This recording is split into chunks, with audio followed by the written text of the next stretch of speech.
เป็นต้นเนาะแต่ว่าแบบยังใส่แบบสมัยคือสมัยแต่เก่า อันนี้ทีมงานวัยรุ่นยุค90เด้ออันนี้นะกำลังถ่ายรูป สุขสบายดีมาทุกคนเด้อเนาะมื้อนี้ครูบาได้ขึ้นมาอยู่ที่วัดบ้านทองมีไซเนาะมื้อนี้ก็ได้ขึ้นมากับพ่อแม่ครูบาอาจารย์เพื่อว่าจะได้ขึ้นมาเพื่อจะได้สมโภชพระพุทธรูปเนาะก็คือสององค์อยู่ทางหลังเป็นพระพุทธรูปทองเนาะที่ว่าเขาจะได้สมโภชในค่ำคืนของมื้อนี้ฉะนั้นมื้อนี้ครูบาได้ขึ้นมาแล้วครูบาก็จะได้มาเก็บภาพบรรยากาศการทำบุญทำกุศลขององค์ญาติโยม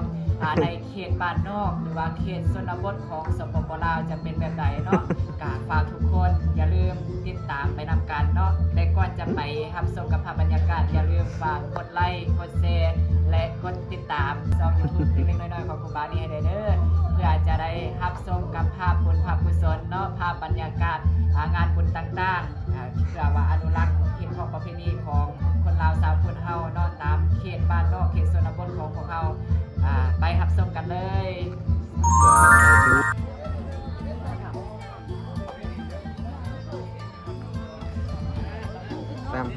ไปเดินต้นพืชอันนี้เป็นต้นว่าบ้านของตัวญาติโยมชาวบ้านของมิไซมาเลย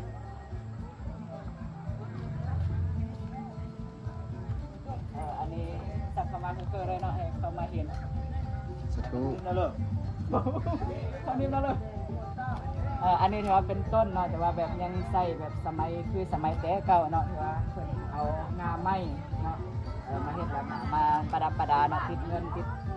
แต่ว่าจะได้นำไปถวายให้พ่อแม่ครูบาอาจารย์ในมื้ออื่นนี่เนาะยังเป็นเอกลักษณ์เลยเนาะ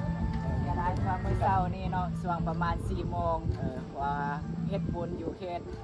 เมืองเวียงทองเฮานี่ที่ขาดบ่ได้ก็คือสูตรคิดซะเนาะหรือว่าสูตร 4J ก็คือทิศเหนือทิศใต้ทิศตะวันตกทิศตะวันออกลูกค้าเทวดาแต่ว่าครูบาบ่ทันได้ถ่ายเสียดายเนาะอันนี้ก็คือเฮ็ดเป็น 4J เนาะหลังจากที่ว่าสูตรคิดซะแล้วก็สิได้ไปแห่อุปคุตเนาะแต่ว่าครูบาบ่ได้ถ่ายบรรยากาศแต่ว่าบ่เป็นหยังไว้โอกาสหน้าเด้ออันนี้ทีมงานวัยรุ่นยุค90เด้ออันนี้นะกำลังถ่ายรูปมือกล้อง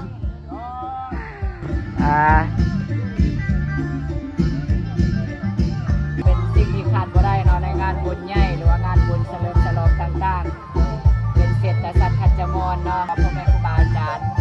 เพื่อนำพาเฮ็ดบุญมาแต่ก่อนเนาะเอาไปยังได้เฮ็ดนี่ก็เฮ็ดแนวละห้อยเนาะแล้วก็ขึ้นมาเบิ่งอันสร้างสักการะบูชาต่างๆที่อันนี้จะเป็นการสักการะบูชาเด้อเนาะงานบุญเนี่ยเราเป็นแต่งจังน้อยถ้าว่าเป็นบุญพระเวทมันแต่งกันกับพันเนาะอันนี้เป็นงานบุญธรรมดางานสมโภชธรรมดาการแต่งจังน้อยนี่โดยสารวัตรผู้แต่งสารวัตร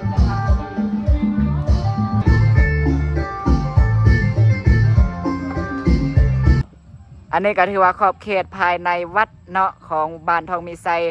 ทางด้านหน้านี่ก็คือธรรมศาสตร์แต่ว่าเสียดายแต่ว่าช่วงนี้เป็นช่วงหน้าร้อนเนาะก็เลยว่าเฮ็ดให้มีไฟลามป่ามาเนาะธรรมศาสตร์เฮาก็บ่ค่อยสดใสงามปานใด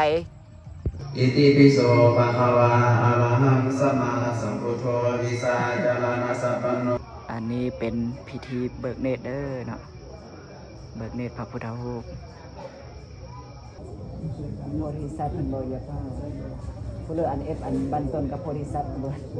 อันอิติปิโสวัตโสเลเทศผู้เดียวตัว3 โมงชุมเป็นเรียนทอมนาทีอาเกนาเอเตนะสัจวัตเสนาสยมังคารังเวทโยตมหาเวโรราชสุขังอานุภาเวมหายานาคาเดคามันเตมหาคามนาสัพพมัอาเนเมตาตังสังเวกังอาราเทียมนาจิโรเดวัตตะเทียมหาอายาสุเอเตนะสัจวัตเสนาตุนสยมังคารังเข็นสาธุสายันถ่ายยันตาเตียงปีสาธุนิมัสสะ